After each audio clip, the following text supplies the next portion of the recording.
America ਦੇ ਹਾਲਾਤਾਂ ਦੀ ਅਸੀਂ ਗੱਲਬਾਤ ਕਰਦੇ ਆ ਰਹੇ ਹਾਂ ਔਰ ਜਿੱਥੇ ਕੁਛ ਨਾ ਕੁਛ ਬੈਡ ਨਿਊਜ਼ ਨੇ ਉੱਥੇ ਗੁੱਡ ਨਿਊਜ਼ ਵੀ ਹੈਗੀਆਂ ਨੇ। ਗੁੱਡ ਨਿਊਜ਼ ਇਹ ਹੈਗੀਆਂ ਨੇ ਕਿ ਲੋਡ ਦੇ ਪ੍ਰਾਈਸ ਜਾਂ ਫਿਰ ਸਾਡੇ ਟਰੱਕ ਵਾਲੇ ਵੀਰ ਜਿਹੜੇ ਟਰੱਕ ਚਲਾ ਸਕਦੇ ਨੇ ਉਹਨਾਂ ਦੇ ਲਈ ਬਹੁਤ ਸਾਰੀਆਂ ਕੰਪਨੀਆਂ ਜਿਹੜੀਆਂ ਨੇ ਵੱਡੀਆਂ ਵੱਡੀਆਂ ਆਫਰ ਦੇ ਰਹੀਆਂ ਹੈਗੀਆਂ ਨੇ। ਜਿਹੜੇ ਸੈਂਟ ਨੇ, ਜਿਹੜੇ ਮਾਈਲਸ ਪਰ ਮਾਈਲਸ ਦੇ ਜਿਹੜੇ ਸੈਂਟ ਨੇ ਉਹ ਬਹੁਤ ਵਧੀਆ ਦੇ ਰਹੇ ਹੈਗੇ ਨੇ। ਇਹ ਜਿਹੜੀਆਂ ਗੁੱਡ ਨਿਊਜ਼ ਹੈਗੀਆਂ ਨੇ ਇਹਦੇ ਬਾਬਤ ਅਸੀਂ ਗੱਲਬਾਤ ਕਰਾਂਗੇ। ਮੇਰੇ ਨਾਲ ਮੌਜੂਦ ਨੇ USA ਟਰੱਕ ਸੇਲ ਦੇ ਓਨਰ ਸੈयद ਭਾਜੀ। ਸਵਾਗਤ ਕਰਦੇ ਹਾਂ। ਫਿਰ ਇਸ ਖਬਰ ਦੇ ਮੁਤਲਕ ਗੱਲਬਾਤ ਸਾਂਝੀ ਕਰਦੇ ਹਾਂ। ਸਰ ਬਹੁਤ ਬਹੁਤ ਸਵਾਗਤ ਹੈ ਜੀ। ਸਤਿ ਸ਼੍ਰੀ ਅਕਾਲ। ਸਤਿ ਸ਼੍ਰੀ ਅਕਾਲ ਜੀ, ਨਮਸਕਾਰ, ਅਸਲਾਮ ਅਲੈਕੁਮ। ਮੈਂ ਦਰਸ਼ਕਾਂ ਨੂੰ ਦੱਸਦਾ ਚੱਲਾਂ ਕਿ ਇਕੱਲੇ ਟਰੱਕ ਵਾਲੇ ਵੀਰਾਂ ਦਾ ਨੁਕਸਾਨ ਨਹੀਂ ਹੋਇਆ, ਸਾਡੇ ਸੈयद ਭਾਜੀ ਦਾ ਵੀ ਕੰਮ ਥੋੜਾ ਜਿਹਾ ਡਾਵਾਂਡੋਲ ਹੋ ਗਿਆ। ਸੈयद ਭਾਜੀ ਕਿੱਦਾਂ ਚੱਲ ਰਿਹਾ ਕੰਮ ਕਾਰ ਜੀ ਤੁਹਾਡਾ? ਜੀ ਕੰਮ ਤੇ ਬਿਲਕੁਲ ਬੰਦ ਆ। ਆਪਾਂ ਜਿਹੜੇ ਟਰੱਕ ਵੇਚ ਰਹੇ ਨੇ, ਚਲੋ ਉਹ ਜਿਹੜੇ ਵੱਡੇ ਫਲੀਟ ਨੇ ਉਹ ਤੇ ਲੈ ਰਹੇ ਨੇ ਸਾਡੇ ਤੋਂ, ਪਰ ਜਿਹੜਾ ਮੇਨ ਸਾਡਾ ਜਿਹੜਾ ਕਸਟਮਰ ਆ ਉਹ ਤੇ ਬੇਸਿਕਲੀ ਉਹੀ ਹੈ ਨਾ ਜਿਹੜਾ ਜਿਨ੍ਹਾਂ ਨੂੰ ਅੱਜ ਕੱਲ ਸਖਤਾਈ ਆਈ ਆ। ਤੇ ਪਰ ਇਹ ਪਹਿਲੀ ਵਾਰੀ ਨਹੀਂ ਹੋਇਆ ਭਾਜੀ, ਪਹਿਲੀ ਵਾਰੀ ਨਹੀਂ ਹੋਇਆ, ਬਹੁਤ ਵਾਰੀ ਹੋ ਚੁੱਕਿਆ। ਪਹਿਲਾਂ ਆਪਾਂ 2018-19 ਵਿੱਚ ਵੀ ਇਸ ਤਰ੍ਹਾਂ ਸਿਸਟਮ ਚੱਲਿਆ ਸੀ। ਫਿਰ ਆਪਾਂ ਜਿਹੜੀ ਆਪਣੀ ਟੈਕਸੀ ਕੰਪਨੀ ਸੀ, ਲਿਮੋ ਕੰਪਨੀ ਸੀ, ਉਹ ਫਿਰ ਕੋਵਿਡ 'ਚ ਬਹੁਤ ਜ਼ਿਆਦਾ ਉਹਨੇ ਇਫੈਕਟ ਹੋਇਆ ਸੀ। ਉਹਦੇ ਬਾਅਦ ਮਤਲਬ ਪਹਿਲਾਂ ਤੁਹਾਨੂੰ ਯਾਦ ਹੋਣਾ, ਬਹੁਤ ਪਹਿਲਾਂ ਇੱਕ ਜਦੋਂ ਉਬਰ ਆਈ ਸੀ, ਉਬਰ ਨੇ ਟੈਕਸੀ ਤੇ ਲਿਮੋ ਕੰਪਨੀ ਨੇ ਬਹੁਤ ਇਫੈਕਟ ਕੀਤਾ ਸੀ। ਉਹਦੀ ਵੀ ਆਪਣੀ ਕੰਪਨੀ ਸੀ, ਉਹ ਵੀ ਅਸੀਂ ਬਹੁਤ ਪ੍ਰੋਬਲਮ 'ਚ ਆ ਗਏ ਸੀ। ਲਾਈਫ ਚੱਲੀ ਜਾਣੀ ਆ, ਇਹ ਚੀਜ਼ਾਂ ਐਡਜਸਟ ਹੋਈ ਜਾਣੀਆਂ। ਜੇ ਇਸ ਟਾਈਮ ਤੋਂ ਨਿਕਲ ਗਏ ਤੇ ਫਿਰ ਦੁਬਾਰਾ ਮਿਹਨਤ ਕਰ ਲਾਂਗੇ। ਜਿਵੇਂ ਫੌਜਾਂ ਨਹੀਂ ਹੁੰਦੀਆਂ, ਫੌਜਾਂ ਦੀ ਇੱਕ ਸਟ੍ਰੈਟਜੀ ਹੁੰਦੀ ਆ, ਇੱਕ ਸਟੈਪ ਅੱਗੇ ਜਾਣਾ ਤੇ 2 ਸਟੈਪ ਪਿੱਛੇ ਆਣਾ ਤੇ 2 ਸਟੈਪ ਅੱਗੇ ਜਾਣਾ, ਤੇ ਉਹ ਤੇ ਚੱਲਦਾ ਰਹਿਣਾ। ਲਾਈਫ ਆ ਇਹ। ਕਈ ਲੋਕੀ ਕਹਿੰਦੇ ਨੇ ਸਟ੍ਰੈਸ, ਕਈ ਲੋਕੀ ਕਹਿੰਦੇ ਨੇ ਸੇਮ ਚੀਜ਼ ਨੂੰ ਐਕਸਾਈਟਮੈਂਟ। ਹੁਣ ਦੇਖੋ ਆਪਣੇ ਕਈ ਲੋਕ ਨੇ ਉਹ ਮੈਚ ਦੇਖਦੇ ਨੇ ਇੰਡੀਆ ਪਾਕਿਸਤਾਨ ਦਾ ਕ੍ਰਿਕਟ ਦਾ, ਉਹ ਖੁਸ਼ ਹੁੰਦੇ ਨੇ। ਕਈਆਂ ਤੋਂ ਦੇਖਿਆ ਹਾਰਟ ਅਟੈਕ ਹੋ ਜਾਂਦਾ, ਮੈਚ ਦੇਖ ਕੇ ਹਾਰਟ ਅਟੈਕ ਹੋ ਜਾਂਦਾ। ਤੇ ਮੈਂ ਇੱਕ ਚੀਜ਼ ਮੈਂ ਤੁਹਾਨੂੰ ਦੱਸਾਂ, ਮੈਂ ਆਪਣੇ ਭਾਈ ਨਾਲ ਗੱਲ ਕਰਦਾ ਸੀ ਕੱਲ ਨਾ ਆਪਾਂ, ਤੇ ਕੱਲ ਮੈਂ ਟਰੱਕ ਚੱਕ ਕੇ ਆ ਰਿਹਾ ਸੀ ਉਧਰੋਂ ਫੌਂਟੈਨਾ ਤੋਂ, ਤੇ ਹੁਣ ਸਾਡੇ ਕੋਲ ਵੀ ਡਰਾਈਵਰੀ ਦੇ ਪੈਸੇ ਹੈਗੇ ਨਹੀਂ, ਆਪੇ ਟਰੱਕ ਮੂਵ ਕਰ ਰਿਹਾ। ਤੇ ਜਦੋਂ ਟਰੱਕ ਚੱਕ ਕੇ ਆ ਰਹੇ ਸੀ, ਰਸਤੇ 'ਚ ਗੱਲਬਾਤ ਹੋਈ ਤੇ ਕਸੀਨੋ ਹੋਇਆ। ਮੈਂ ਕਿਹਾ ਭਾਈ ਦੇਖੋ, ਆਪਾਂ ਕਹਿੰਦੇ ਆ ਸਟ੍ਰੈਸ ਆ, ਲੋਕੀ ਪੈਸੇ ਦੇ ਕੇ ਐਕਸਾਈਟਮੈਂਟ ਲੈਣ ਜਾਂਦੇ ਨੇ ਜਿਹਨੂੰ ਸਟ੍ਰੈਸ ਕਹੀਦਾ। ਕਸੀਨੋ ਜਾ ਕੇ ਪੈਸੇ ਹਾਰ ਕੇ ਆਉਂਦੇ ਨੇ, ਉਹਨਾਂ ਨੂੰ ਐਕਸਾਈਟਮੈਂਟ ਚਾਹੀਦੀ ਹੈ। ਤੇ ਸਾਡੀ ਤਾਂ ਰੀਅਲ ਲਾਈਫ 'ਚ ਐਕਸਾਈਟਮੈਂਟ ਚੱਲ ਰਹੀ ਆ। ਤੇ ਹੋ ਜਾਣਾ, ਇਹ ਚੀਜ਼ਾਂ ਠੀਕ ਹੋ ਜਾਣੀਆਂ, ਆਹਿਸਤਾ ਠੀਕ ਹੋ ਜਾਣੀਆਂ, ਕੋਈ ਨਾ ਕੋਈ ਰਾਹ ਨਿਕਲ ਆਣਾ।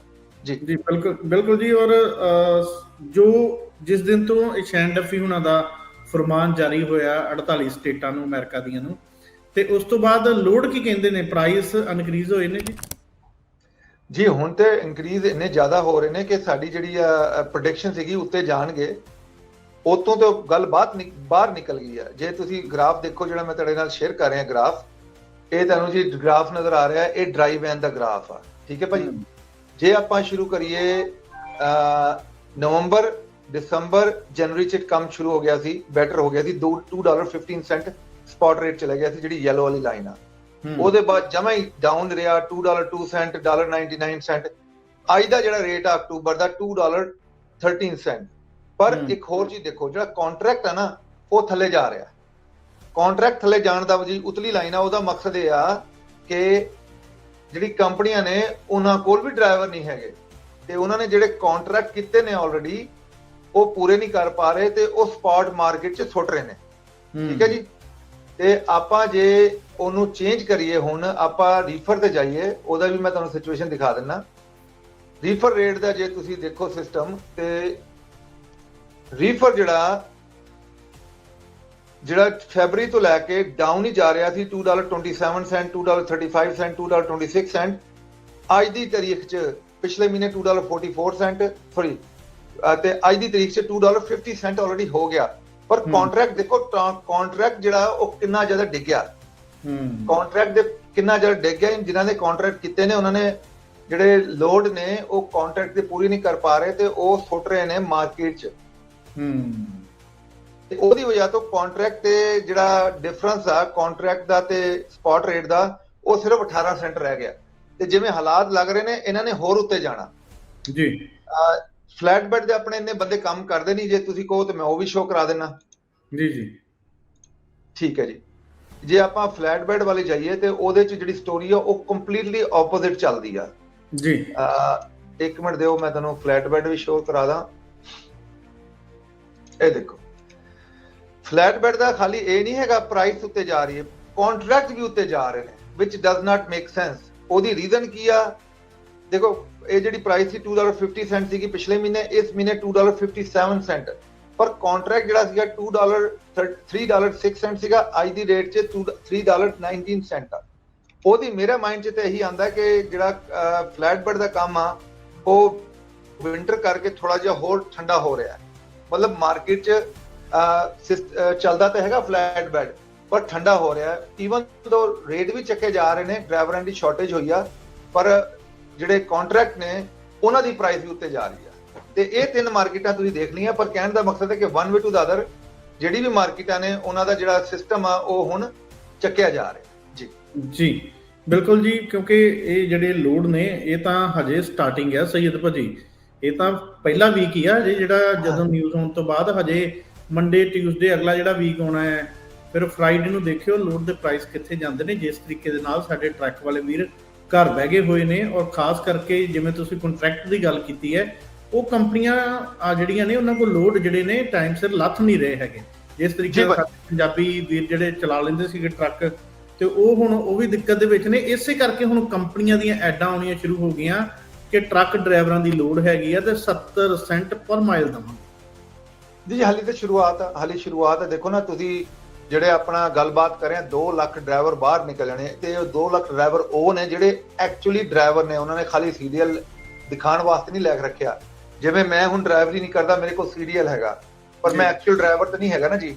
ਤੇ ਜਿਹੜੇ 2 ਲੱਖ ਨੇ ਡਰਾਈਵਰਾਂ ਦੇ, ਆਲਮੋਸਟ 2 ਲੱਖ ਡਰਾਈਵਰਾਂ ਦੇ ਜਿਹੜੇ ਲਾਇਸੈਂਸ ਨੇ ਜਿਹੜੇ ਹੁਣ ਪ੍ਰੋਬਲਮ ਚ ਆਏ ਨੇ, ਉਹ ਤੇ ਐਕਟਿਵ ਡਰਾਈਵਰ ਨੇ ਨਾ ਜੀ, ਤੇ ਉਹਦੇ ਜਿਹੜੀ ਡੈਫੀਨਿਟਲੀ ਉਹਦਾ ਜਿਹੜਾ ਇੰਪੈਕਟ ਕਾਫੀ ਜ਼ਿਆਦਾ ਪੈ ਰਿਹਾ। ਬਿਲਕੁਲ ਜੀ।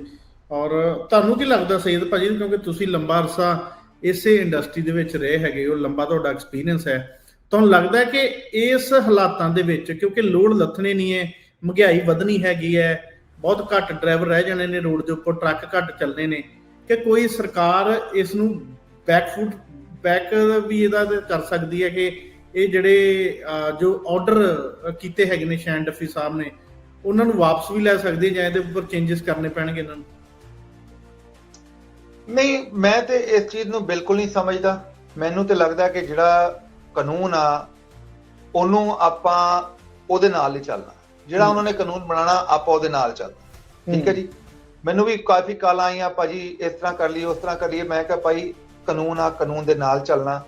ਜੇ ਅੱਜ ਮੈਨੂੰ ਫॉर ਐਗਜ਼ਾਮਪਲ ਮੈਨੂੰ ਕੋਲੈਸਟਰੋਲ ਹੋ ਗਿਆ, ਹੁਣ ਮੈਨੂੰ ਪਤਾ ਹੈ ਮੈਂ ਕੋਲੈਸਟਰੋਲ ਵਾਲੀ ਚੀਜ਼ਾਂ ਨਹੀਂ ਖਾਣੀਆਂ ਤੇ ਨਹੀਂ ਖਾਣੀਆਂ। ਜੇ ਕਾਨੂੰਨ ਅੱਜ ਬ੍ਰੇਕ ਦੇ ਰਿਹਾ ਹੈ ਮੈਨੂੰ, ਮੈਂ ਉਹਦੇ ਨਾਲ ਬ੍ਰੇਕ ਲੈਣੀ ਆ। ਹੁਣ ਮੈਂ ਤੁਹਾਨੂੰ ਇੱਕ ਐਗਜ਼ਾਮਪਲ ਦਿੰਦਾ, ਗੋਰੇ ਨੇ ਮੇਰੀ ਗੱਲ ਹੋ ਰਹੀ ਸੀ, ਉਹਨੇ ਐਗਜ਼ਾਮਪਲ ਦਿੱਤੀ, ਕਹਿੰਦਾ ਕਿ ਜਿਹੜੀ ਸਟੋਨ ਏਜ ਹੈ ਨਾ, ਸਟੋਨ ਏਜ ਜਿਹਨੂੰ ਕਹਿੰਦੇ ਇੱਕ ਸਟੋਨ ਏਜ ਸੀਗੀ, ਕਹਿੰਦੀ ਸਟੋਨ ਏਜ ਖਤਮ ਹੋਣ ਦੀ ਇਹ ਰੀਜ਼ਨ ਨਹੀਂ ਸੀ ਕਿ ਲੋਕਾਂ ਕੋਲ ਸਟੋਨ ਖਤਮ ਹੋ ਗਏ ਸੀ, ਉਹ ਟੈਕਨੋਲੋਜੀ ਵੱਧ ਗਈ ਸੀ, ਅੱਗੇ ਬ੍ਰੌਂਜ਼ ਏਜ ਆ ਗਈ ਸੀ। ਪਹਿਲਾਂ ਲੋਕ ਸਟੋਨ ਨਾਲ ਕੰਮ ਚਲਾਉਂਦੇ ਸੀ, ਉਹਦੇ ਬਾਅਦ ਪਿੱਤਲ ਨਾਲ ਕੰਮ ਚਲਾਉਣਾ ਸ਼ੁਰੂ ਹੋ ਗਏ।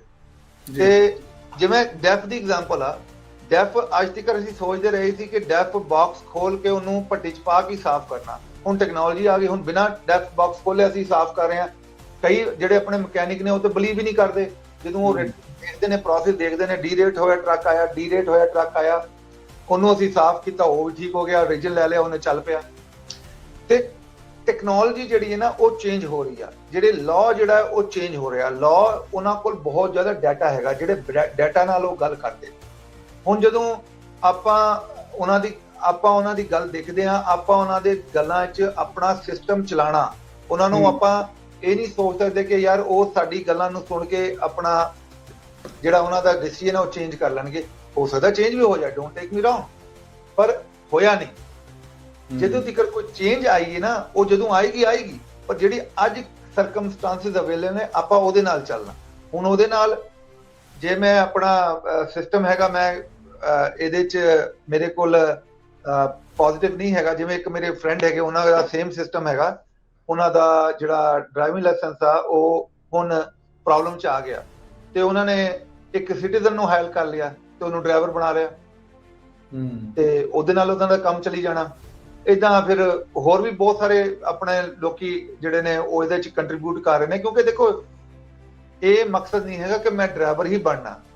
ਜੇ ਮੈਂ ਇਨਵੈਸਟਰ ਬਣ ਕੇ ਟਰੱਕ ਚਲਵਾ ਸਕਦਾ ਤੇ ਉਹ ਵੀ ਠੀਕ ਕੰਮ ਆ। ਐਂਡ ਆਫ ਦਾ ਡੇ ਅਸੀਂ ਪੈਸੇ ਬਣਾਣੇ ਨਾ ਜੀ। ਹੁਣ ਡਿਸਪੈਚਰ ਵਾਸਤੇ ਤੇ ਸੀਡੀਐਲ ਦਾ ਲੋਡ ਨਹੀਂ ਨਾ। ਜੇ ਤੁਸੀਂ ਲੋਡ ਬੋਰਡ ਤੋਂ ਲੋਡ ਚੁੱਕਣੇ ਉਹਦੇ ਵਾਸਤੇ ਤੇ ਸੀਡੀਐਲ ਦੀ ਲੋਡ ਨਹੀਂ ਹੈਗੀ। ਉਹ ਵੀ ਤਾਂ ਇੱਕ ਬਿਜ਼ਨਸ ਹੈਗਾ, ਬਲਕਿ ਉਹ ਵਧੀਆ ਬਿਜ਼ਨਸ ਹੈ। ਜੇ ਤੁਸੀਂ ਆਲਰੇਡੀ ਸਿਸਟਮ ਚਲਾ ਲਿਆ, ਆਪਣਾ ਅੰਡਰਸਟੈਂਡ ਕਰ ਲਿਆ, ਤੁਹਾਨੂੰ ਪਤਾ ਹੈ ਕਿ ਲੋਡ ਕਿੱਦਾਂ ਚੱਕਣਾ, ਕਿੱਦਾਂ ਗੱਲਬਾਤ ਕਰਨੀ ਆ, ਤੇ ਤੁਸੀਂ ਥੋੜੀ ਜਿਹੀ ਆਪਣੀ ਇੰਗਲਿਸ਼ ਨੂੰ ਬੈਟਰ ਕਰੋ ਤੇ ਤੁਸੀਂ ਲੋਡ ਬੋਰਡ ਤੇ ਬਹਿ ਜਾਓ, ਤੁਸੀਂ ਡਿਸਪੈਚਰ ਬਣ ਜਾਓ। ਅੱਜ ਕੱਲ ਤੇ ਜਿਵੇਂ ਟਰੱਕਾਂ ਦਾ ਕੰਮ ਪਹਿਲਾਂ ਕੋਵਿਡ 'ਚ ਚੱਲਿਆ ਸੀ, ਵਧੀਆ ਚੱਲਿਆ ਸੀ, ਹੁਣ ਜਿਹੜਾ ਡਿਸਪੈਚਰ ਦਾ ਕੰਮ ਵੀ ਵਧੀਆ ਚੱਲਣਾ। ਜਦੋਂ ਕੋਰਸ ਲੈਣਾ, ਕੋਰਸ ਵੀ ਬਹੁਤ ਲੱਗੇ ਆਨਲਾਈਨ, ਤੁਸੀਂ ਕੋਰਸ ਵੀ ਲੈ ਸਕਦੇ ਹੋ ਜੀ। ਜੀ ਬਿਲਕੁਲ ਜੀ, ਇਹ ਸਾਰੀਆਂ ਜਿਹੜੀਆਂ ਚੀਜ਼ਾਂ ਨੇ, ਗੱਲਾਂ ਬਾਤਾਂ ਚੱਲ ਰਹੀਆਂ ਨੇ। ਜਿੱਥੇ ਨੈਗੇਟਿਵ ਨਿਊਜ਼ ਆਉਂਦੀ ਹੁੰਦੀ ਹੈ ਉਹਦੇ ਨਾਲ ਕੁਝ ਨਾ ਕੁਝ ਪੋਜ਼ਿਟਿਵ ਵੀ ਹੈ, ਪਰ ਆਪਾਂ ਸਿੱਖ ਕੇ ਕੋਈ ਗੱਲ ਨਹੀਂ। ਜੇ ਹੁਣ ਆ ਗਿਆ ਬਾਈ ਫਰਮਾਨ ਜਾਰੀ ਕਰਤੇ, ਕੰਟਰੀ ਉਹਨਾਂ ਦੀ ਆ, ਅਸੀਂ ਬਗਾਨੀ ਕੰਟਰੀ ਦੇ ਵਿੱਚੋਂ ਆ ਕੇ ਇੱਥੇ ਕਮਾਈਆਂ ਕਰ ਰਹੇ ਹਾਂ। ਬਾਕੀ ਕੋਈ ਨਹੀਂ ਬਾਈ, ਡਾਲਰ ਜਿਹੜੇ ਪਿੱਛੇ ਪਾਉਣੇ ਨੇ ਥੋੜੇ ਘੱਟ ਪਾ ਲਓ, ਤੇ ਕੋਈ ਨਹੀਂ, ਇਸ ਕਾਨੂੰਨ ਦੇ ਨਾਲ ਵੀ ਅਸੀਂ ਸਰਵਾਈਵ ਕਰ ਜਾਣਾ।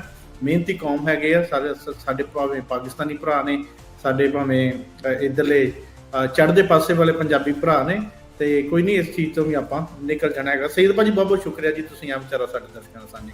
ਥੈਂਕ ਯੂ ਤੁਹਾਡਾ। ਥੈਂਕ ਯੂ ਜੀ, ਸਤਿ ਸ਼੍ਰੀ ਅਕਾਲ, ਨਮਸਕਾਰ।